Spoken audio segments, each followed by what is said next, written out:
aujourd'hui, on va parler de data. Ça tombe bien puisqu'on est dans une track qui parle de data. On est donc, on va parler de data, sauf qu'on va le voir avec un prisme un petit peu différent. On va parler aussi d'IoT. Alors, est-ce qu'on va parler plus de data, plus d'IoT? Ça va être un peu l'objectif de cette session, où on va essayer de faire ça. Alors, on va déjà évidemment se présenter. Donc, moi, je suis Jean-Pierre, je travaille chez Azeo. Je m'occupe d'innovation, donc ce qui fait que alors je viens d'un monde data historiquement, mais je m'occupe de sujets d'IoT, de réalité augmentée, d'IA, etc.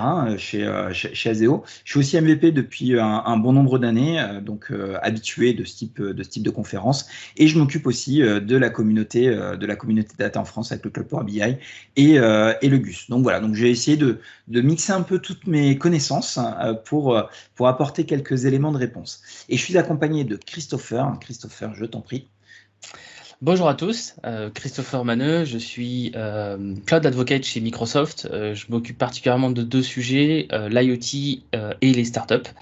Et j'ai été aussi MVP quelques années avant ça. Good. Et ben donc, moi, je pense que si vous êtes prêts et que tout va bien, ben, on est parti pour parler justement de ce sujet-là. Alors, pour démarrer, je reviens sur un sujet que j'avais déjà abordé. Alors, on organise des conférences depuis quelques années avec la communauté data et j'avais la chance, lors d'une keynote des journées SQL Server 2015. Donc, vous voyez, c'est pas tout jeune hein, pour le coup. Et j'avais un message que j'avais adressé un peu aux professionnels de la donnée avec ce slide. Alors, pour ceux qui n'auraient pas compris la petite subtilité du slide, ici, on a Charles Darwin et on parle de la théorie de l'évolution. Et en fait, je voulais passer un message à tous les professionnels de la donnée, qu'ils soient DBA, développeurs BI, développeurs ETL, etc. Je voulais passer ce message de dire que finalement, le monde change, le monde évolue, les règles, les codes d'un projet data évoluent. Et donc, on se doit finalement d'être en constante évolution. À l'époque, les sujets trendy du moment, on parlait justement de big data. C'était vraiment alors le big data était déjà arrivé depuis 3-4 ans, mais voilà, l'IA était en train de démarrer, tous les sujets data science étaient en train de démarrer. Alors aujourd'hui, on est en 2020. Finalement, le nouveau technologie sexy, c'est quoi? Alors, c'est tout de suite un petit peu moins sexy, mais on va parler d'IoT pour le coup. Donc, en effet, il y a vraiment un trend. Alors, d'ailleurs, c'est pas vraiment 2020, hein. Ça date d'il y a quelques années, mais on est quelque chose qui est en train de prendre un vrai essor dans le monde industriel. Alors, on parle de l'industrie 4.0, etc., mais on va aussi parler d'IA on Edge. Enfin bref, il y a plein de sujets autour de l'IoT. C'est quelque chose qui arrive énormément, et donc il y a de plus en plus de projets. Et qui dit projet, dit à un moment, on va devoir traiter des choses, et en l'occurrence, on va devoir traiter de la data. Donc, si on se posait la question de dire, mais pourquoi finalement vous, en tant que DBA, par exemple, alors je prends DBA, hein, je ne veux pas faire de stigmatisation, je prends l'exemple des DBA et on aura, avec Christopher autour des démos, souvent, ça nous tiendra à cœur de faire le parallèle avec les métiers de DBA, mais ça pourrait être tout simplement développeur donné. Moi, j'ai même utilisé le terme professionnel de données. Alors, pourquoi finalement, dans un projet IoT, des DBA devraient s'intéresser à ce type de projet? Tout simplement parce que dans les projets IoT, on manipule beaucoup de data. De toute façon, je ne connais pas un seul projet où on ne manipule pas de la data. Donc évidemment, les projets IoT ont une petite spécificité, et c'est justement le but de cette session, ça va être finalement de se dire, je vais prendre un projet IoT avec toutes les spécificités liées à ce type de projet et à l'IoT, et essayons de le regarder avec un prisme de DBA, hein, ou de professionnel de la donnée.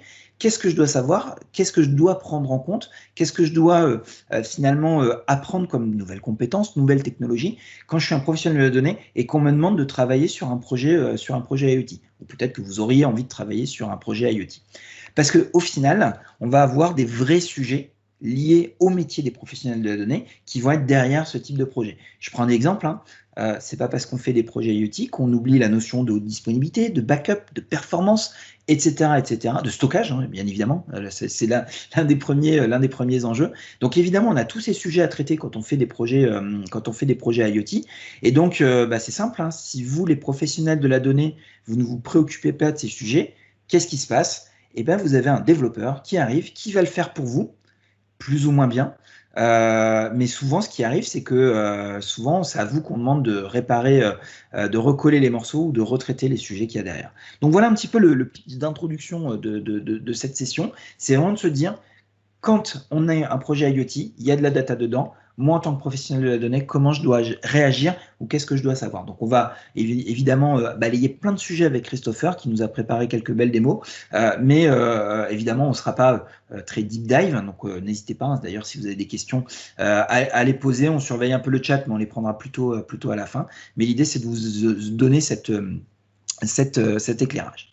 Alors, pour démarrer, peut-être pour poser, parce que je ne connais pas tous votre niveau en IoT, donc c'est peut-être de revenir finalement, c'est quoi un projet IoT ou quelle architecture spécifique il a? Parce que évidemment, on va se concentrer à la donnée, mais déjà, un projet IoT, ça ressemble à quoi? Alors, c'est difficile parce que tous les projets sont différents et c'est le boulot d'un architecte de justement définir l'architecture qui va bien, mais néanmoins, on a ce qu'on appelle les blueprints. Vous avez peut-être entendu ou pas entendu cette terminologie, mais ce qu'on appelle un blueprint, finalement, c'est le terme, c'est une architecture de référence. Donc là, en l'occurrence, Microsoft nous propose des architectures de référence, mais de toute façon, vous iriez sur d'autres sites, d'autres technologies, vous auriez aussi ce type d'architecture de référence. Alors, juste pour vous montrer, j'ai ouvert ici un site, d'ailleurs, parce que en même temps, je voulais faire un peu la promo de ce site-là pour vous donner des bons plans, etc. Mais sachez que si vous tapez en gros Azure Architecture, vous avez ici un souci dans la documentation de Microsoft qui liste tout un tas d'architectures. Vous voyez, AI, Machine Learning, Analytics, Blockchain, etc.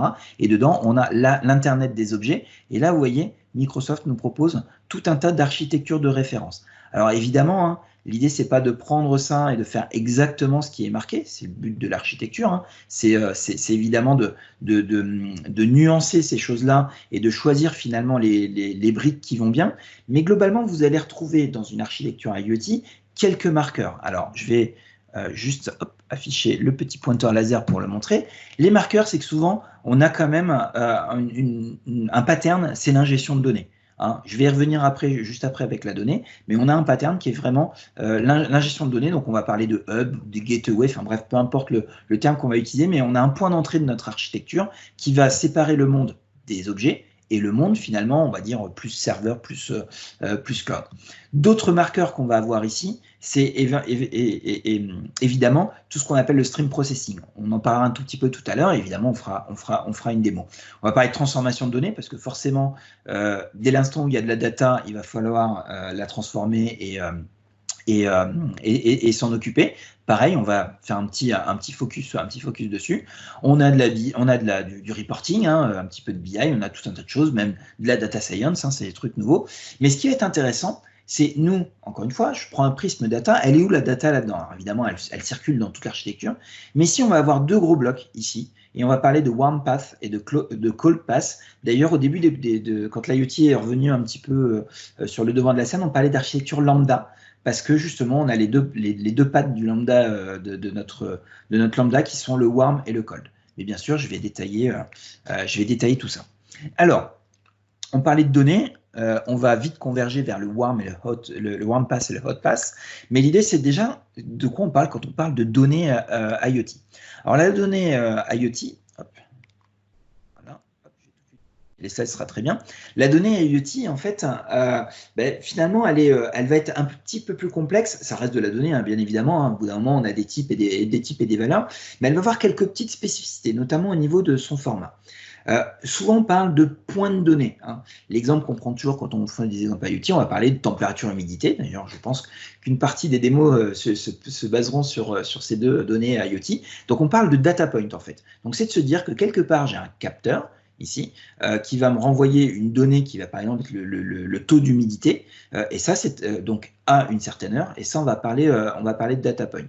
Donc souvent on est en key value en fait, hein. C'est la température vaut temps, l'humidité vaut temps. Donc déjà on a une spécificité qui peut ressembler à du key value.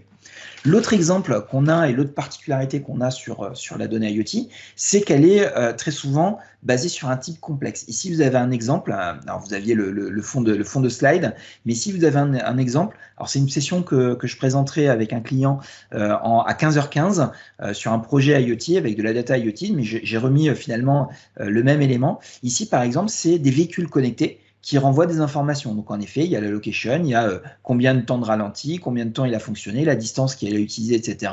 Et donc vous voyez, finalement, on a quelque chose qui va être assez compliqué, parce que finalement, la donnée de location, c'est pas juste latitude, longitude, on a la notion d'unité, etc. Donc on a quelque chose de complexe, qui très souvent sera en JSON. On voit très peu de projets IoT avec des données en XML qui est un tout petit peu trop verbeux pour le coup, alors que le JSON est un petit peu plus concentré. Donc ça, c'est le deuxième point. Donc data point, des types complexes, principalement du JSON. Et le troisième point, que j'ai mis en deuxième ici, c'est que toutes ces données vont avoir une chose en commun, le timestamp. Dès l'instant où on parle de l'IoT, l'importance de l'horodatage de mon point est extrêmement importante, puisque on va consolider, hein, c'est typiquement dans les projets IoT, hein, vous imaginez du smart building, j'en parlais un petit peu avec la notion de volume, mais vous imaginez un smart building, c'est important de savoir qu'il y a eu une alerte sur un capteur qui ferme une porte à telle heure, etc. Donc c'est important d'avoir ce timestamp. Hop, j'accélère un petit peu. Autre particularité qu'on va avoir sur la donnée IoT, comme je vous disais justement, c'est le volume. Hein. Je vous prenais cet exemple du smart building. Imaginez, j'ai juste un capteur de température. J'en ai 3 par pièce. J'ai une tour de 40 étages. Chaque étage contient à peu près une cinquantaine de pièces. Et ces capteurs envoient une donnée toutes les secondes. Souvent, quand on est sur des sensors, on a même de la donnée souvent qui sont plutôt à des pas de temps de 10 millisecondes ou de 100 millisecondes. Mais admettons juste une seconde. Imaginez le volume. Alors, je n'ai pas fait l'exercice, hein, j'aurais dû, mais imaginez donc le volume qu'on a de données. Alors peut-être vous vous dites, hein, si vous avez l'habitude de gérer des volumes de données, quand on est professionnel de données aujourd'hui, on est en effet dans l'ère du téra, pétabyte de données. Donc l'idée, c'est pas de dire que l'IoT, c'est encore au-dessus, mais par essence, on va quand même être sur du volume de données assez important, puisque si je prends mes data points, on va voir quelque chose. Et donc là, si je le remixe avec cette particularité qui est par exemple le type complexe, donc imaginez ce volume multiplié par le type complexe, ça ne rappelle pas quelque chose ? La variety, le volume. On est en effet dans les marqueurs des projets Big Data de l'époque, hein, les fameux 3V ou 5V ou 10V qu'on pouvait avoir à l'époque. C'est un point particulier sur les projets IoT. L'autre point, c'est le temps réel, qui est très lié aussi avec cet horodatage. Bah oui, en fait, les données, elles arrivent en permanence. Hein. C'est-à-dire qu'il n'y a pas de pause, d'arrêt. Encore une fois, hein, je ne suis pas en train de dire que ça n'existe pas ailleurs. Hein. Dans le retail, par exemple, si vous êtes sur une boîte multinationale, hein, des ventes, vous en avez tout le temps quelque part dans le monde. Hein. Il est toujours midi quelque part. Hein. Je pense à Starbucks, par exemple, ou autre là-dessus. Et enfin, la dernière particularité, qui fait vraiment l'essence, et c'est pour ça que je l'ai mis en gras, qui fait vraiment pour moi l'essence de l'IoT, c'est le côté hot and cold. Donc, c'est de se dire que finalement, en IoT, on va distinguer la donnée chaude et la donnée froide. On va y revenir avec les exemples et avec quelques éléments d'implémentation.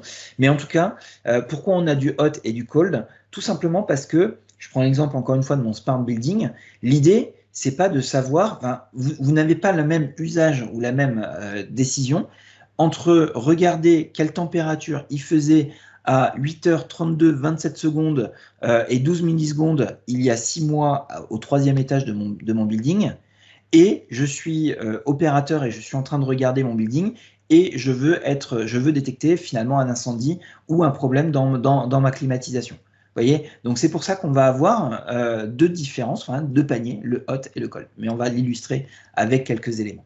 Alors justement, j'ai mon hot, j'ai mon cold. Maintenant, on va se dire comment on traite tout ça. Et pour ça, il nous faut une base de données IoT. Alors, ça n'existe pas, une base de données spécifique IoT, mais on va regarder finalement qu'est-ce qu'on a sur le marché pour pouvoir traiter ces différents éléments.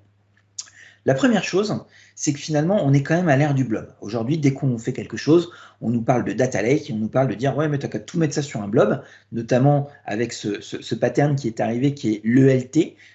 Donc, si vous ne connaissez pas, hein, on est passé d'un monde de l'ETL, Extract, Transform, Load, hein, donc des SSIS, des Talend, etc., où on ne s'embêtait pas, tous les matins, on prenait la donnée, on la transformait, on la mettait au bon endroit, dans le bon format. Aujourd'hui, on est dans ce pattern ELT, où en fait, on ne s'en préoccupe pas, on charge tout dans un gros data lake, qui au final n'est qu'un gros file system, si je me permets cette image, cette comparaison. Évidemment, il est un petit peu spécifique, mais l'idée, c'est en effet de se dire, je ne me préoccupe pas de savoir ce que je vais en faire, je stocke. Et en effet, c'est le pattern data lake qu'on a, qui est vraiment intéressant parce que finalement, on se dit, peu importe le volume, l'ingestion, etc., finalement, j'ai un moyen de stocker pour pas cher, c'est l'objectif de ce data lake, de stocker toutes mes données. Et finalement, ça, c'est très adapté au cold storage. Je ne sais pas encore ce que je vais en faire. Peut-être qu'un data scientist va me faire une étude de l'impact du nouveau revêtement que j'ai mis sur mes façades dans mon immeuble sur la consommation de climatisation. Peut-être qu'il y a des spécialistes de l'IA qui vont travailler là-dessus. Ou peut-être qu'il va y avoir une application qui va me faire la moyenne des 6 derniers mois. Peut-être que ça va être de la BI. Peu importe, on s'en fiche. On a un format qui est adapté. On a un outil qui est adapté au format, puisque justement, comme on est sur du file system, ça peut être du JSON, et aussi à l'ingestion, puisque c'est souvent des systèmes qui sont low latency, donc on peut écrire comme un bourrin dedans, là-dessus, des milliers de fichiers, et ils vont être conservés, ils vont être stockés. Donc ça, c'est un premier aspect qu'on a quand on parle d'IoT, c'est que vous allez forcément avoir à un moment votre cold storage qui va ressembler au pattern data lake. En l'occurrence, si je parle avec Microsoft, vous avez le petit icône ici, on va parler d'Azure Data Lake Store, qui est finalement du blob storage, mais qui va être adapté derrière à l'analytics ou des choses comme ça. Mais c'est les comptes de stockage qu'on a dans le cloud. Alors, autre base de données qui va être importante de considérer, je vais parler de Cosmos DB. Alors, pourquoi Cosmos DB? Et je vais être un petit peu... moi, j'ai le droit, je ne travaille pas chez Microsoft, donc je vais être un petit peu... impertinent avec Cosmos DB. Cosmos DB, à un moment, a bénéficié finalement de beaucoup de publicité et de promotion. Donc, on la voyait partout, on la mettait partout, et elle était présentée comme la base de données qui résolvait tous les problèmes, les applications, etc., et notamment l'IoT. Donc, si je reprends, alors je ne vais pas revenir, mais vous vous rappelez l'architecture de référence, je dois l'avoir toujours ouverte ici. Si je prends l'architecture de référence ici, la toute première, c'est le schéma que je vous ai montré, perdu. C'est donc pas la première, pas la deuxième, mais l'une des architectures de référence. Ici, vous voyez que sur le Warm Pass, donc on va voir pourquoi Cosmos DB est adapté sur le Warm Pass. Ici, Microsoft nous dit il faut utiliser Cosmos DB. Et c'est vrai qu'il y a eu énormément de sessions, que ce soit à la Build, à l'Ignite, à Inspire, enfin beaucoup de sessions sur l'IoT qui mettaient en avant Cosmos DB comme étant la base qui devait être utilisée pour le Warm Pass. Et donc, le petit côté impertinent que je voulais présenter, c'était de dire Cosmos DB a été présenté comme la base de données adaptée à l'IoT. Mais ça, pour moi, c'est une vision très marketing qu'il y a eu à une époque de Microsoft. D'ailleurs, le marketing a un petit peu baissé autour de Cosmos DB. Toutefois, et si j'en parle, évidemment, c'est parce qu'il y a quand même une réalité derrière. Je ne vais pas non plus dire que c'est que du marketing, il ne faut pas utiliser Cosmos DB. Cosmos DB a des avantages qui collent avec l'IoT. Si je prends la plaquette marketing de Cosmos DB, on nous parle d'une base de données qui est global and low latency. Ça tombe bien. On nous dit qu'une des problématiques de l'IoT, c'est l'ingestion du format et des données IoT, c'est l'ingestion. On a un volume important de données qui arrive. C'est simple, Cosmos DB est low latency, et en plus elle est globale. C'est-à-dire que globalement, si j'ai des capteurs à travers le monde, parce que c'est le cas, peut-être que c'est pas un smart building, enfin je prends l'exemple du smart building, peut-être que là c'est qu'à un seul endroit, mais je vais vous donner l'exemple de la session du Rex qu'on va faire cet après-midi. On parle de véhicules, et ces véhicules sont partout dans le monde. Donc globalement, il nous faut un système où finalement j'ai un repository où j'ai tous les éléments. Donc low latency, c'est donc adapté pour ça. Ensuite, on est sur une base de données de type document. D'ailleurs, Cosmos DB s'appelait Document DB au tout début. Typiquement, on est sur une base de données qui a été conçue et optimisée pour des documents semi-structurés. Ça vous rappelle rien quand on parlait justement des données IoT? On disait que l'une des particularités des données IoT, c'est que souvent, elles étaient avec des types complexes. On parlait de JSON, par exemple. Ça tombe bien, les documents qu'on stocke dans Cosmos DB sont, la plupart du temps, du JSON. Et bien sûr, il y a tout ce qu'il faut pour pouvoir traiter ces éléments-là. Donc, deuxième avantage pour Cosmos DB. Le troisième, c'est le TTL. Donc ça, c'est une fonctionnalité de Cosmos DB qui est intrinsèque à la base de données. C'est le time to live. C'est-à-dire que globalement, vous dites, en fait, tout ce qui est plus vieux de 90 jours doit être supprimé. Ça ne vous rappelle pas cette notion de warm pass et de cold pass? pour le coup, bah, typiquement, le warm pass, donc on est souvent sur une fenêtre de temps qui est beaucoup plus courte, bah, Cosmos DB a une fonctionnalité native où vous n'avez pas à faire des badges de purge. Donc là, je m'adresse à tous les DB1. Hein. On s'est tous cassé la tête avec des badges de purge qui faisaient des logs sur l'ensemble de nos bases parce qu'on devait nettoyer de la donnée un petit peu ancienne. Bah, typiquement, là, la base de données, intrinsèquement, est capable de le gérer pour nous. Et enfin, le dernier point, on a la possibilité de faire un partition by. Et l'une des recommandations, je ne l'ai pas dit tout à l'heure, mais quand on parle de données IoT, l'une des recommandations que vous pouvez trouver dans l'écosystème, et ce n'est pas lié aux technologies Microsoft, c'est de partitionner finalement, de voir et de pouvoir récupérer très rapidement les données d'un device particulier. Hein. Donc on est dans l'IoT. J'ai parlé du timestamp qui était là tout le temps, mais il y a souvent une deuxième donnée qu'on va trouver dans tous vos messages, dans tous vos data points, c'est quel est le device qui a envoyé ce message. Et donc typiquement, pour le coup, dans Cosmos DB, on a la notion de partitionnement. On est vraiment sur une base qui va être distribuée avec le sharding qui est extrêmement important. Bah, typiquement, on a donc quelque chose qui va être très adapté avec le partition by device, où on va finalement avoir des performances très très bonnes pour pouvoir faire ça. Donc tout ça pour nous dire que finalement, Cosmos DB est quelque chose d'assez intéressant pour faire ça. Je voulais, pour terminer avec Cosmos DB, juste vous montrer, je crois qu'il est là, pareil, on est encore une fois dans les cas d'utilisation hein, de Microsoft, et là, dans les architectures de référence, pardon, et là on voit bien ici Cosmos DB qui est utilisé, et on voit bien, on met le mot hot avec un TTL de 90. Donc vous voyez, je suis sur une architecture de référence, là qui va un petit peu plus loin, donc on a bien Cosmos DB qui est utilisé pour justement utiliser ce warm pass pour le coup. Et d'ailleurs, on utilise, encore un peu de pub pour Cosmos DB, il y a la notion de changefig qui est arrivée un peu après d'ailleurs, hein, pour le coup, de changefig qui nous permet d'avoir le cold ici par exemple qui a été choisi pour faire du data warehousing. Vous voyez, on n'a pas choisi, non, quoique il y a du storage aussi pour le coup. Donc vous voyez, un exemple d'architecture et un exemple finalement de stockage là-dessus. Je voulais quand même parler d'SQL Database. On peut se dire, mais moi j'ai un monde SQL, je connais super bien SQL, et là je prends la question à l'inverse. Pourquoi SQL Server ou Azure SQL Database ne pourrait pas être adapté à l'IoT?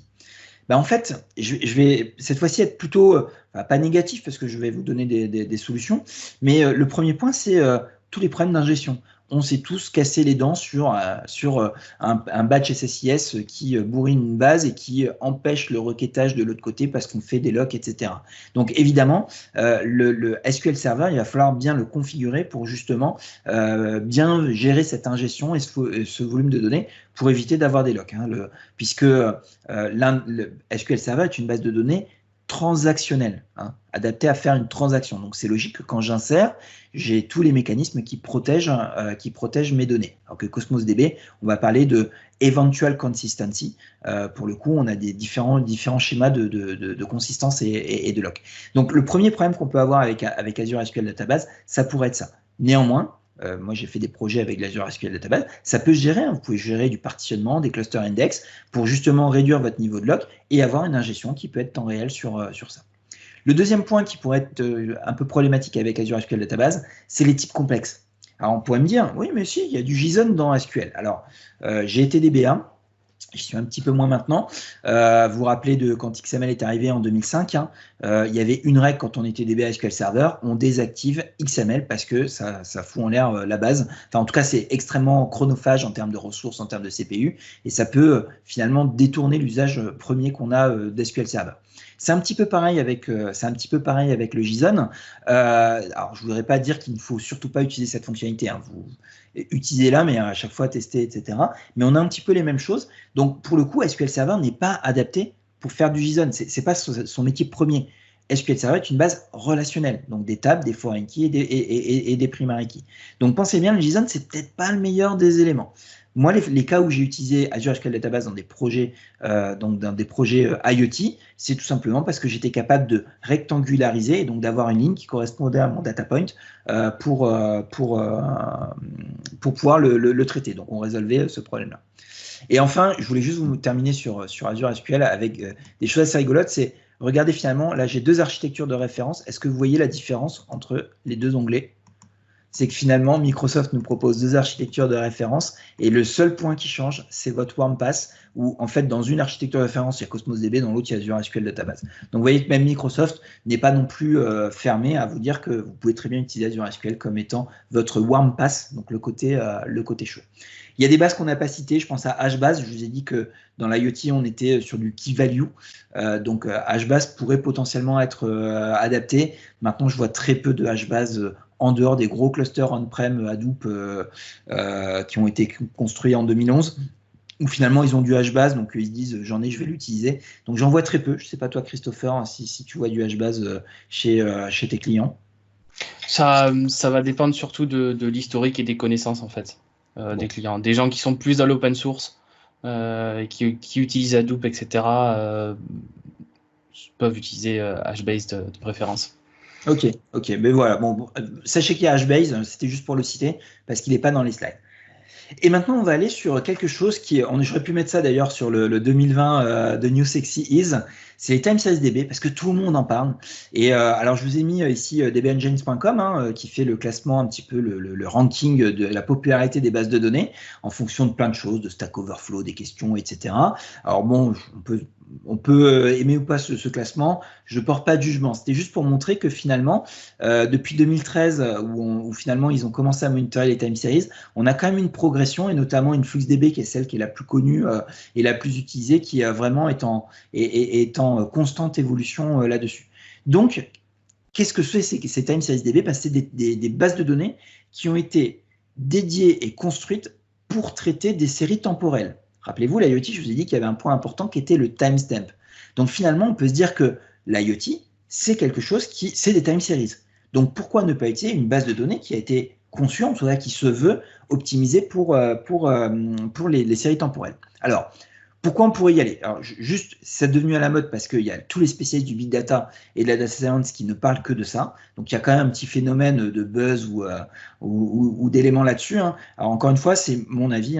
Ça n'engage que moi. Je sais je pourrais avoir plein de détracteurs en ayant dit ça. Il y a plein de startups qui sont apparues et qui font forcément beaucoup de bruit. Donc, c'est pas parce qu'une société a levé 100 millions d'euros et donc est présent sur tous les réseaux, tous les podcasts, toutes les conférences, qu'il faut forcément utiliser et que c'est forcément la meilleure. Je prends un exemple, et ce n'est pas un jugement de valeur envers leur base de données, parce que je ne la connais pas, mais je prends l'exemple, je crois que c'était Warp 10, qui en ce moment fait beaucoup de bruit. Alors, elle n'est pas dans le classement, donc on se dit d'où elle sort, etc. Pourtant, ils font beaucoup de bruit, j'en entends parler dans plein de podcasts. Tout simplement, voilà, c'est normal, ils font leur boulot de mettre en avant leur base de données, et je ne leur reproche pas du tout. Donc, sachez bien faire la différence avec ça. Il y a des GAFAM qui utilisent des time series DB, donc c'est aussi un élément. Maintenant, évidemment, je vais avoir un argument qui va en faveur des time series DB, parce que l'idée, c'est pas de dire que c'est pas bien. En fait, les time series DB ont deux avantages. C'est que pour afficher très rapidement une courbe, et là, pour le coup, je parle d'une courbe à la milliseconde, pour le coup, puisque voilà, on est sur le timestamp, il est au cœur du système. C'est extrêmement performant. Et d'ailleurs, je vais bientôt passer la main à Christopher qui a offert une petite démo de Time Series DB. Donc, c'est très, très performant. Et surtout, ça va être adapté à des calculs temporels très complexes. Et là, je pense notamment à l'industrie, par exemple, où il y a potentiellement, quand on gère des machines-outils ou des robots qui doivent être synchronisés, sur lesquels on est vraiment, où là, le temps réel a une importance énorme, là, pour le coup, c'est peut-être intéressant de considérer ce type de base de données, parce que l'idée, c'est pas juste d'ordonner, de savoir la dernière heure, qu'est-ce qui s'est passé. L'idée, c'est de savoir si 2 événements, l'un est apparu avant l'autre, etc. Donc, vous avez des calculs potentiellement complexes, des windowing, des choses comme ça, qui vont être faits, et pour lesquels les time series DB ont tout un tas de bibliothèques et de choses natives dedans. Là. Et là, pour le coup, je vais rattraper un peu mon écart sur Warp 10, qui justement a une forte communauté de gens qui construisent des fonctions temporelles pour pouvoir travailler sur leur base de données. Alors justement, je vais te passer la main, Christopher, juste après ce slide. Et là, on pourrait se dire, mais Microsoft là-dedans, est-ce qu'ils ont une base de séries temporelles? Évidemment, Microsoft a quasiment un produit pour tout ce qui se trouve dans un cadran du Gartner. Donc, pour le coup, ils ont Azure Time Series Insight, qui est un service PaaS, donc on ne sait pas ce qu'il y a derrière. Ça se trouve, c'est peut-être un InfluxDB qui a été anonymisé pour le coup. Je ne sais pas, je ne veux pas faire de rumeurs. Hein. Pour le coup, je laisserai éventuellement Christopher s'il y a des infos. Mais en tout cas, c'est le produit qu'on va trouver dans Azure. Et je te passe la main, tu peux partager ton écran, Christopher. Tu vas nous montrer comment ça fonctionne. Ça marche. Alors, je vais vous partager cet écran-là. Voilà, je pense que maintenant vous le voyez. Donc oui, j'ai monté une petite démo pour vous montrer un petit peu ce que ça donne Time Series Insight.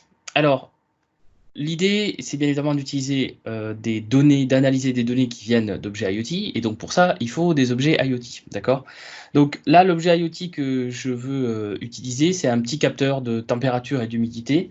Ça peut ressembler à ça. Si vous voyez à la caméra, donc c'est un petit, le petit capteur est ici en bleu et puis on a le petit composant IoT ici avec une jolie antenne Wi-Fi. Donc ça c'est un objet IoT assez avancé hein, puisqu'il a du Wi-Fi.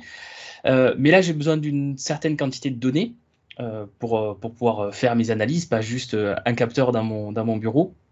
Donc ce que j'ai fait, je ne vais pas vous montrer le code, je mettrai le code à disposition, c'est que j'ai fait un petit simulateur de device IoT. Et donc là, vous voyez en temps réel, en fait, dans un conteneur Docker, ma télémétrie qui est générée par ces simulateurs. D'accord? Donc cette donnée-là, elle passe donc soit de l'objet IoT réel, soit de mon simulateur. Elle est envoyée à IoT Hub. Et juste pour vous montrer ce que ça donne dans IoT Hub, ça rentrait dans le détail. Vous avez ici, donc là je suis dans Visual Studio Code avec une extension Azure IoT Hub, ce qui me permet par exemple de prendre ce device simulé numéro 1 et de monitorer un petit peu les messages qui arrivent depuis ce device-là. Et donc là vous allez voir dans la console les messages qui arrivent. Donc comme on l'a dit Jean-Pierre, en fait ce qu'on voit c'est qu'on reçoit un message au format JSON avec 3 champs, température, H pour humidité, et TID qui est un ID qui est envoyé par le device. Voilà. Donc on voit que je reçois l'info. Je vais arrêter ici d'écouter les événements. Donc une fois que ça c'est envoyé dans IoT Hub. Et ensuite, on va essayer de le récupérer depuis Time Series Insight. Alors j'ai déjà créé un Time Series Insight. Qu'est-ce que vous allez devoir faire si vous allez devoir créer vous-même un Time Series Insight? La première chose que vous allez avoir à faire, c'est configurer la source d'événements. En fait, Time Series Insight, Jean-Pierre l'a dit, c'est un service managé. Donc en fait, on a assez peu de moyens de mettre les mains dans le cambouis. Un des éléments importants, c'est de préciser la source. Et Time Series Insight va automatiquement ingérer les données. Ça veut dire qu'on n'a pas besoin de déployer un composant ou d'écrire du code pour finalement envoyer des données d'un Time Series Insight. Il suffit soit de le connecter à un Event Hub, soit de le connecter à un IoT Hub. Donc dans mon cas, c'est ce que j'ai fait, je l'ai connecté à un IoT Hub. Alors l'autre chose que j'ai configurée, ça aussi Jean-Pierre, tu en parlais dans ta présentation, c'est le Cold Store et le Code Pass et Warm Pass. Donc ça aussi, c'est quelque chose que l'on peut configurer dans Time Series Insight. On a toujours en termes de stockage un cold store. Donc en fait, on va venir stocker toutes les données qui sont ingérées dans Time Series Insight et on va venir les mettre dans un blob storage avec un format particulier.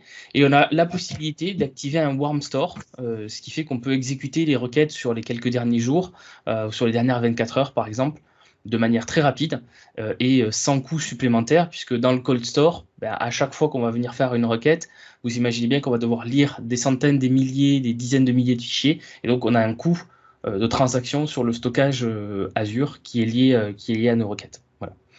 Alors, une fois qu'on a fait ça, concrètement, le produit, comment on explore nos données, quoi, hein, en fait, on a un Time Series Insight Explorer, donc on peut cliquer là sur le gros bouton Go to Environment, et on va se retrouver avec ça. Donc ça, c'est l'interface de Time Series Insight qui vous permet de manipuler les données et de requêter les données qui sont enregistrées dans le Time Series Insight. Donc la première chose que vous voyez, et ça dans tous les explorateurs de bases de données Time Series, on le voit, c'est une frise chronologique des événements. Et donc ici, vous pouvez voir qu'il y a des moments où mes capteurs n'ont rien envoyé, et puis là où il y a les pics, c'est les capteurs, le capteur envoie des données.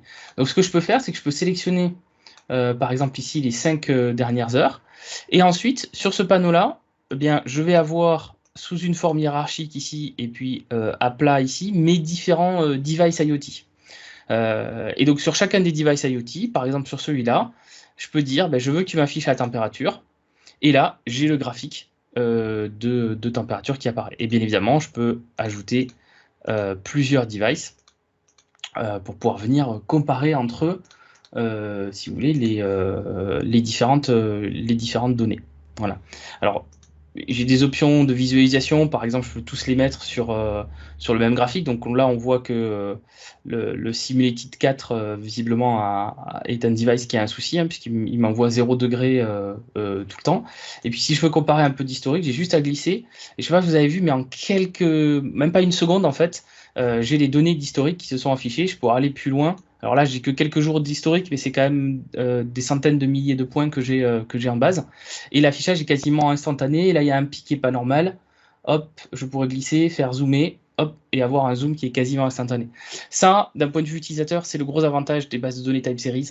C'est que quand vous voulez faire une analyse, où on peut faire des choses aussi du type une comparaison avec des périodes précédentes.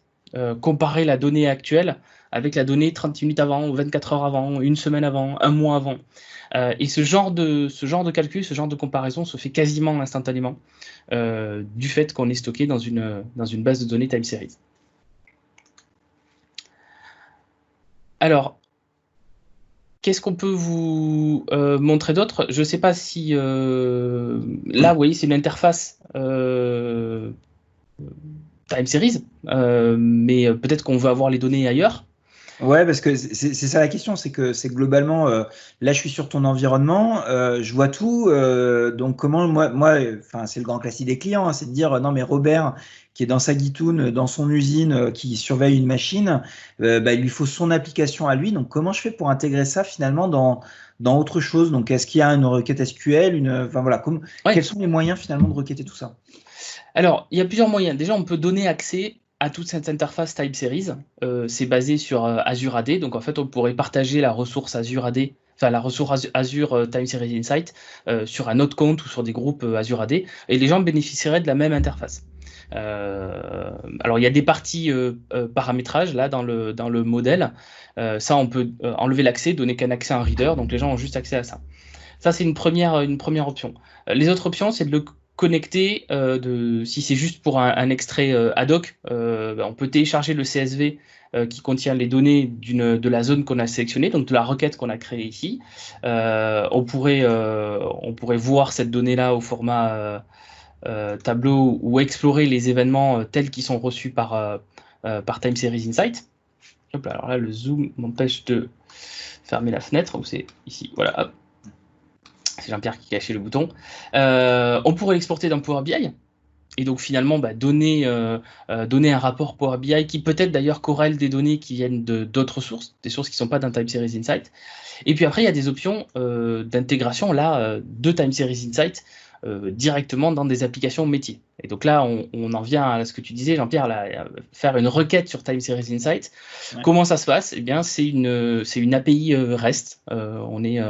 L'interface, c'est pas une interface SQL ou autre, c'est une API REST. Avec un système de query. Donc, en fait, il faut écrire un JSON qui correspond aux séries temporelles que l'on pourrait comparer très vite fait à des tables, et puis aux filtres, aux requêtes, aux agrégats que l'on voudrait faire dessus. Donc ça, cette API-là, elle est facilement utilisable dans quasiment n'importe quel langage de programmation, n'importe quel type d'application, desktop, mobile, web, etc.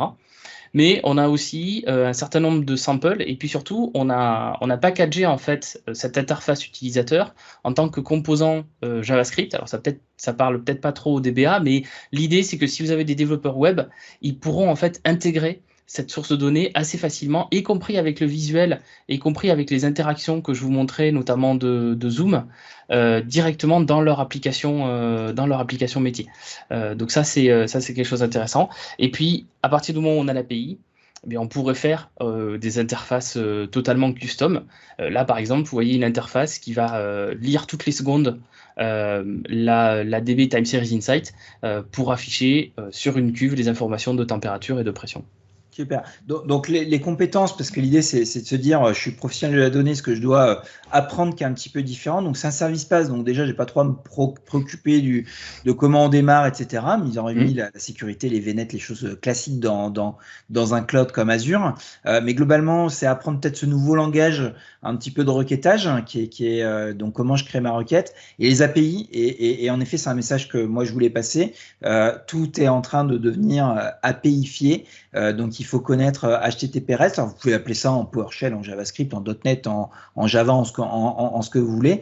Mais voilà, il faut juste connaître les protocoles d'authentification, les notions de token, les notions d'application qui délèguent des droits. Donc, toutes ces choses-là, aujourd'hui, en tout cas, quand on travaille avec les dernières technos, avec les technos modernes, c'est des choses qu'il faut connaître. Alors, j'ai quand même quelques questions parce que, à vrai dire, tu l'as dit, les développeurs, ils vont faire leur embedding, ils vont aller requêter l'API. Vu que c'est du PaaS, bon, j'ai pas trop d'index à mettre, tout est géré. Mais néanmoins, en tant que professionnel de la donnée, ou on va dire DBA, cette base de données, je suis quand même responsable de tout ce qui va être haute disponibilité et backup. Alors globalement, comment on peut répondre à ça sur ces deux sujets, donc haute dispo et backup. PCA, PRA, quoi. Ouais. Alors, pour le backup, il y a plusieurs choses. Il y a la partie données et il y a la partie configuration. La partie données, j'ai envie de dire que c'est le plus simple, puisqu'en fait, toutes les données que l'on envoie, qui sont ingérées, en fait, plus exactement par Time Series Insight, sont déposées sur le cold store. Et le cold store, c'est tout simplement un storage account dans Azure. Et donc là, si je vais dans mon storage account, j'ai un conteneur qui a été créé ici pour mon environnement Time Series Insight. Et donc il y a une hiérarchie de dossiers par année, mois et jour. Et on a toutes les données. Donc là, si vous voulez, la donnée elle-même qui est stockée dans Time Series Insight, elle est accessible directement dans ce blob storage. Et c'est un format Parquet. Donc c'est un format qu'on a l'habitude de trouver dans le monde du big data et de manipuler avec des outils big data. Ok, donc en tout cas, si tout tombe, mes données, elles sont là et j'y ai accès. Exactement. Maintenant, si je veux faire de la continuité, donc en gros, je veux juste m'assurer. Donc moi, on m'a demandé, je suis l'admin, on m'a dit si la zone Azure, là, je sais pas sur quelle, tu es en West Europe. West Europe, mettons que West Europe tombe, qu'est-ce qui se passe là Qu'est-ce qui se passe sur mon Smart Building et toute ma solution que j'ai montée sur Time Series Insight? Comment ça marche? Alors, est-ce qu'il y a un petit bouton magique comme dans la plupart des services Azure? Alors non, il n'y a pas de bouton magique aujourd'hui sur Time Series Insight, mais c'est pas très grave en fait vu la base de données, puisque c'est une base de données warm, c'est-à-dire on n'écrit qu'une seule fois et on va lire autant de fois qu'on veut. Donc c'est très facile de dupliquer cette base de données. Donc si on voudrait avoir un Time Series Insight qui est hautement disponible, mais en fait la préconisation c'est de déployer un second Time Series Insight dans une autre région. Donc effectivement ça va payer le double, hein, mais après tout si on met un réplica de serveur SQL, souvent ça va aussi coûter le double. Hein. Et au niveau de la gestion, c'est assez simple puisque IoT Hub ou Event Hub est capable d'envoyer le même message à plusieurs sources à la fois.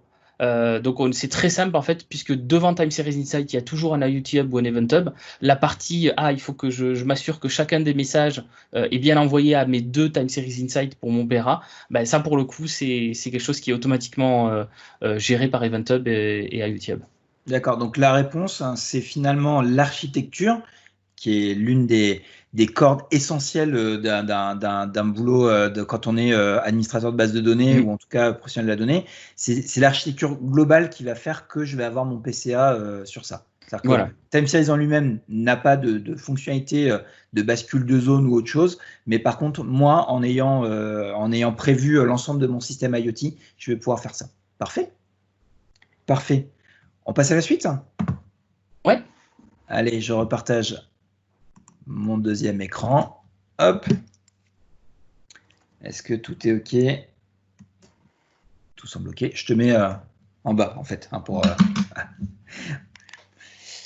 Hop, allez, on est parti. Alors, on va parler donc, rappelez-vous, hein, cette fameuse architecture blueprint, on va essayer d'avancer. Là, on a traité finalement le stockage.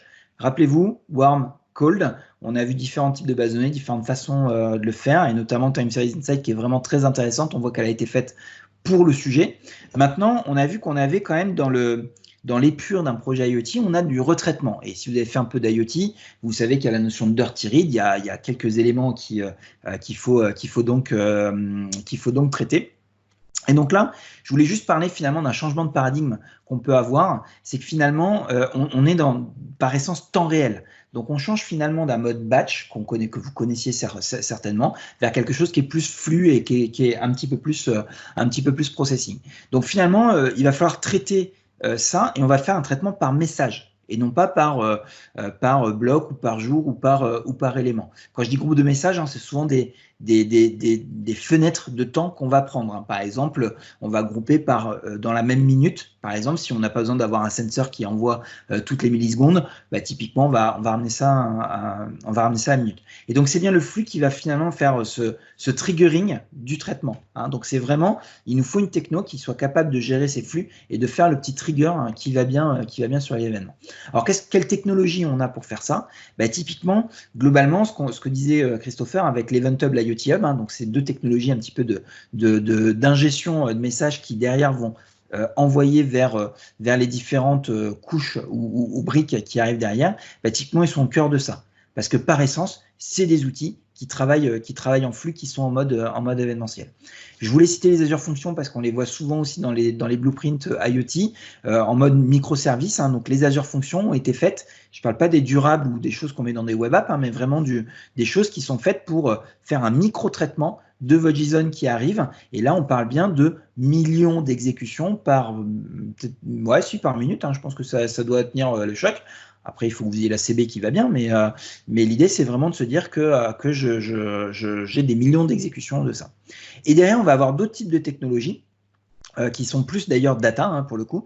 Alors vous avez Spark Streaming, donc de Apache Spark, mais derrière vous avez la version dans Databricks, vous avez aussi cette couche de streaming qui est plutôt à la mode. Je le vois, j'en entends beaucoup parler. J'ai pas eu le temps de voir la session de Fabien Dato juste avant qui parlait justement du big data en temps réel, mais je sais qu'il en a parlé pour le coup. Donc Spark Streaming va justement être un outil dédié au traitement de données. Donc quand je dis traitement, c'est je modifie la donnée, j'en fais quelque chose. Je la transforme, je la agrège, etc., qui va pouvoir nous faire ça. Donc Spark le fait, c'est une des technologies. On a aussi Kafka qui est beaucoup à la mode, notamment dans les écosystèmes très open source. Moi, ce que je reproche à Kafka, perso, je ne suis pas un grand fan de cette technologie-là, c'est qu'en fait, il y a un gap à avoir, un palier à atteindre d'architecture, d'administration, de configuration qui est quand même assez compliqué, assez complexe et assez élevé. Donc pour moi, Kafka, c'est vraiment pour des grosses architectures. On le voit notamment dans tout ce qui est retail international, pour le coup, là où avant on avait des patterns de type hub ou de type EAI, service bus, etc. Typiquement, Kafka est en train de prendre un petit peu le pas là-dessus. Et enfin, le dernier, qui pour moi, j'adore ce service-là dans Azure. D'ailleurs, vous le connaissez peut-être parce qu'il existait déjà dans SQL Server 2008, je crois, qui s'appelait, c'est du Complex Event Processing, il s'appelait Stream Insight à l'époque, dans SQL Server on-premise. Là, il y a la version cloud qui s'appelle Azure Stream Analytics. Il est super simple, il coûte pas très cher. Et il va nous permettre de faire justement ce traitement un peu en mode flux. Et donc le mieux, c'est que Christopher nous fasse une micro-démo. Je te rassure, on a bien un peu plus de temps. La publicité était prévue, on a bien 60 minutes. Ok. Il nous reste 13 minutes, exactement. Ça marche. Donc là, la petite démo Stream Analytics que je vais vous faire, j'ai toujours le même IoT Hub, j'ai toujours les mêmes simulateurs de device IoT. Et moi, ce que je veux obtenir, c'est pas des données en temps réel, etc., mais c'est peut-être une fois par jour ou 2 fois par jour dans une base SQL, la moyenne de la température d'un capteur IoT, voire même de quelque chose à un stade au-dessus, donc de prendre tous les capteurs d'une pièce ou d'un bâtiment. Parce que des fois, pour du reporting moyen-long terme, on n'a pas besoin d'avoir cette précision de tous les événements. Et une moyenne générale, juste pour voir s'il s'est passé quelque chose, c'est suffisant. Donc pour ça, je vais utiliser Stream Analytics. Donc j'ai créé déjà un Stream Analytics qui est en train de tourner là à l'heure actuelle, et j'en ai créé un deuxième qui est à l'identique, que je peux vous montrer, que je peux modifier en direct. Donc Stream Analytics, il y a 3 composants principaux. On va avoir des entrées, on va avoir des sorties, et on va avoir une requête qui ressemble à du SQL, qui est entre les deux, pour pouvoir transférer ce qu'on a dans les entrées vers la sortie. Donc en termes d'entrées, on a un certain nombre d'entrées, on retrouve Event Hub et IoT Hub qu'on avait vu dans Time Series Insight. On a en plus le blob storage, puisque c'est vrai qu'il y a un certain nombre de traitements où à la limite le plus facile c'est de poser un fichier JSON ou autre sur le blob storage. Donc on a aussi le blob storage. Et on a des données de référence, puisque des fois on aimerait bien pouvoir croiser avec des données de référence ou enrichir. C'est quelque chose que l'on fait souvent dans les flux de données IoT. On va venir enrichir les données. Par exemple, vous recevez un message, vous avez juste un ID de capteur et vous avez besoin de savoir dans quelle salle, dans quel bâtiment. Mais vous avez peut-être une table SQL qui liste tous vos capteurs avec l'endroit où ils sont installés. Donc, on pourra ajouter une référence pour faire ce croisement-là. Et ensuite, on a des sorties. Donc, où Stream Analytics va venir écrire, si vous voulez, les données. Et là, on a un choix un petit peu plus important.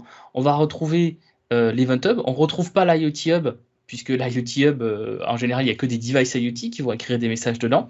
Et puis, on retrouve des formats de stockage de données plus conventionnels, SQL, Cosmos DB, Data Lake, Synapse Analytics, Power BI. Et puis aussi, on peut également les envoyer dans des Azure Functions, des Qtopic Service Bus, ou encore une fois des Event Hubs si on doit faire des traitements plus complexes en suivant.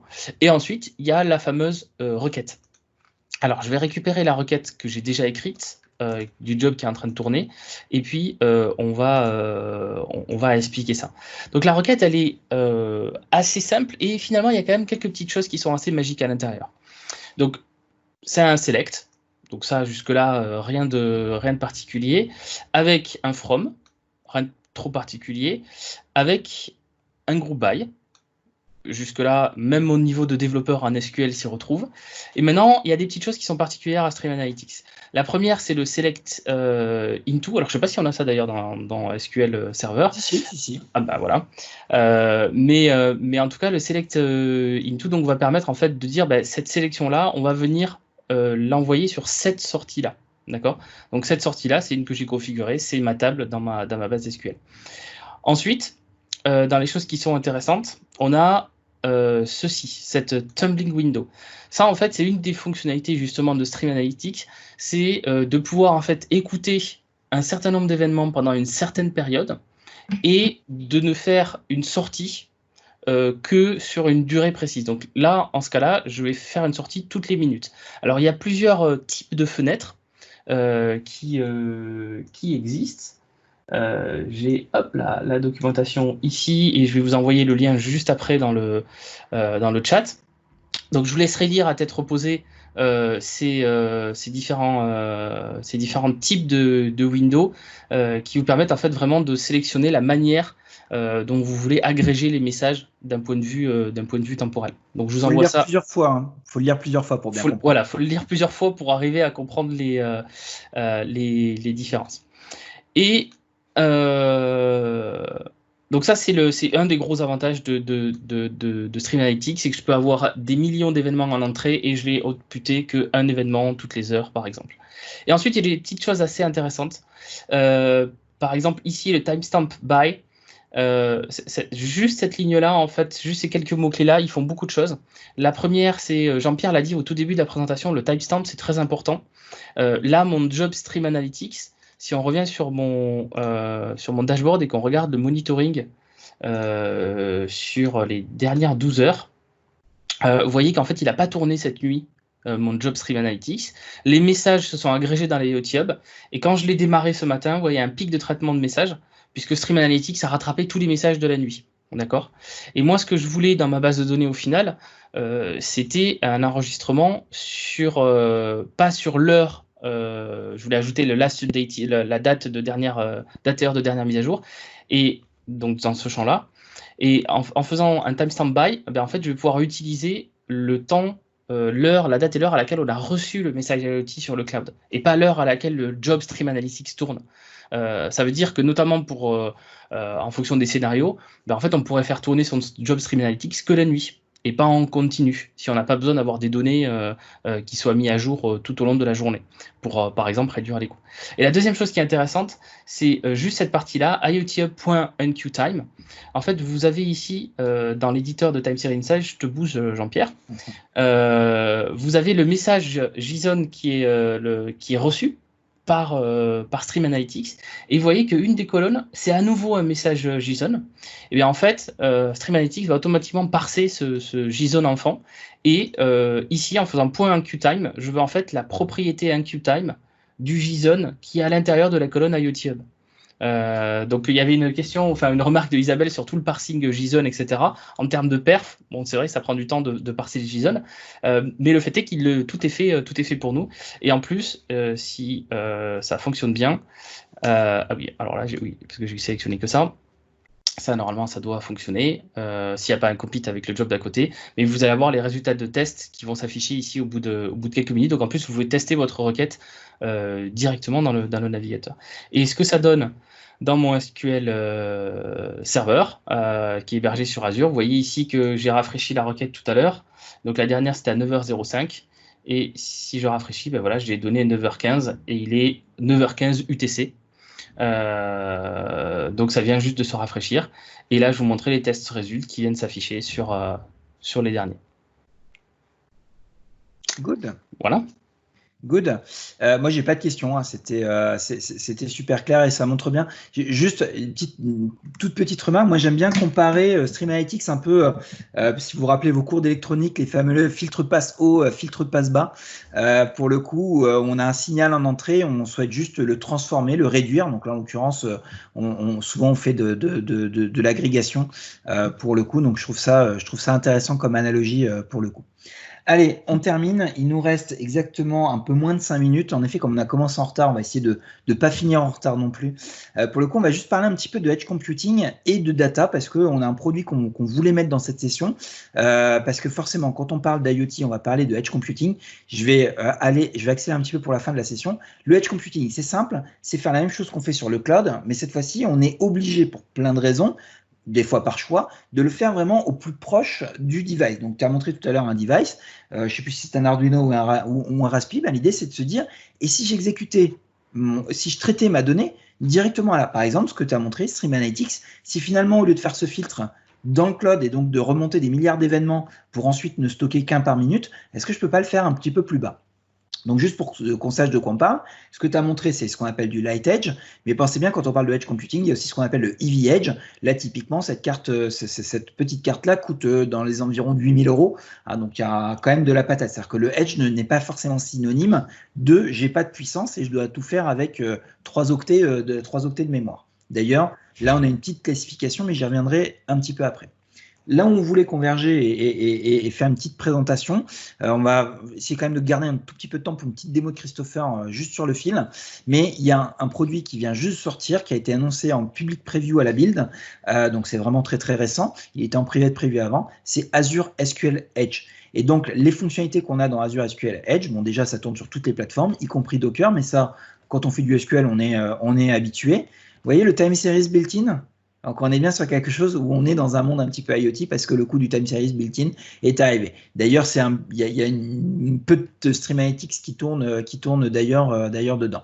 Évidemment, ça fait de l'IA. Il y a un petit moteur d'inférence qui fait tourner de l'Onyx. Donc ça, on va pas en parler, mais sachez-le pour le coup. Et après les deux autres points, j'en parle pas trop. Le dernier point que je voulais, avant de passer la main pour une micro-démo de Azure SQL Edge, c'est que finalement, c'est compatible avec toute la stack Azure IoT Edge. Parce qu'évidemment, Microsoft a investi énormément dans l'IoT. Ils ont une très belle plateforme. En tout cas, moi, je la trouve très bien, mieux que certains concurrents, que même de beaucoup de concurrents, qui s'appelle donc Azure IoT, qui a toute une branche qui s'appelle Azure IoT Edge, qui a tout un tas de choses qui permettent justement de déployer facilement à l'échelle sur des devices, des éléments, de mettre de l'IA sur le Edge, etc., qui est vraiment très bien. Donc, si on rentre dans le moule de Azure IoT Edge, on a quelque chose qui est capable, en plus, on branche ça vraiment en 2.2. Stream Analytics est compatible Azure IoT Edge, et en fait, en tu l'as pas montré dans ta démo, mais il y a un petit endroit où on dit juste si on veut que ça tourne sur le cloud ou sur le Edge. Et on n'a pas changé sa requête. Donc typiquement, quand on fait du Edge Computing, il faut être compatible Azure IoT Edge, et ça tombe bien, Azure SQL Database Edge est compatible avec Azure IoT Edge. Hop, voilà, j'avais mis ça, c'était juste pour montrer où est-ce qu'il se situe en fait. Et vous voyez les Edge Gateway Edge Server, ce qu'on appelle du Heavy Edge, et les Interactive Devices, c'est ce qu'on appelle du Light Edge pour le coup. Et il nous reste vraiment même pas une minute pour faire une petite démo. Juste montre-nous un petit SSMS qui se branche sur un Azure SQL Edge. Allez, ça marche. Alors, je te laisse arrêter le partage, parce que je vais montrer quelque chose avec ma caméra juste avant. Hop, j'arrête le partage. Et après, je partage.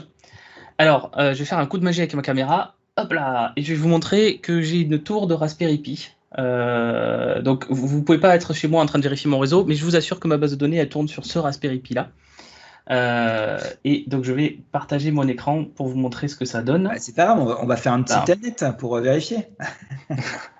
Alors, comment je la déploie? En fait, je passe par Azure IoT Edge, ça veut dire que j'ai installé Azure IoT Edge sur mon Raspberry Pi et je vais directement la déployer depuis le portail Azure. En fait, je dis sur ce device-là, tu vas déployer une base de données SQLH. Je peux même passer un DAC-pack pour qu'il m'instancie une base, des tables et tout ce qu'on veut. Donc là, sur mon Pi Cluster 1, je suis retourné dans Visual Studio Code avec l'Azure IoT Hub. Sur les modules, je vois bien que j'ai un Azure SQLH Preview qui est en train de tourner. Si je vais, donc là je suis connecté à un SSH sur mon Raspberry Pi, c'est bien un Raspberry Pi, c'est bien une architecture ARM64. Si je fais un sudo docker ps pour lister en fait les conteneurs Docker, puisque le Azure SQL Edge tourne dans un conteneur Docker, j'ai bien ce conteneur Docker qui tourne, et puis ça expose un port 1433. À mon avis, ça vous dit quelque chose, le 1433. Donc, je vais démarrer SSMS, hein, normal. Je vais pouvoir faire me connecter. Là, c'est l'adresse IP de mon Raspberry Pi. J'ai créé un utilisateur SA. Le mot de passe, je l'ai aussi poussé depuis Azure IoT Edge. Alors là, je me suis déjà connecté, je ne vais pas me reconnecter. Et vous voyez que j'ai ici mon petit pingouin. Donc, c'est pour dire que je suis sur un SQL Server Linux Ubuntu. Et l'édition, c'est un Azure SQL Edge Developer. Et si j'exécute une petite requête, j'ai une application .NET Core en fait qui utilise des API .NET tout à fait classiques pour venir lire des données dedans. Donc pour l'instant, j'ai que deux tables, une table Customer et une table Sales. J'ai pas beaucoup d'enregistrements, mais je suis sur Edge qui vient d'être créé et je fais ma petite requête. Je sais pas si on a le temps de montrer autre chose, mais voilà, l'idée c'était de dire que globalement, vous avez un SQL Edge qui est globalement en termes de surface la même chose qu'un SQL Server Linux. Et je vais vous envoyer dans le chat un lien qui détaille. Il y a quelques petites fonctionnalités qui sont pas dispo sur le Edge. Ce qui semble logique. Mais bon, à la rigueur, on va s'arrêter là. Je remets juste le slide pour avoir le petit merci, questions, etc. Mais merci Christopher, parce que l'idée, c'est pas de débarrer, hein, parce que si on commence à prendre du retard dès la fin.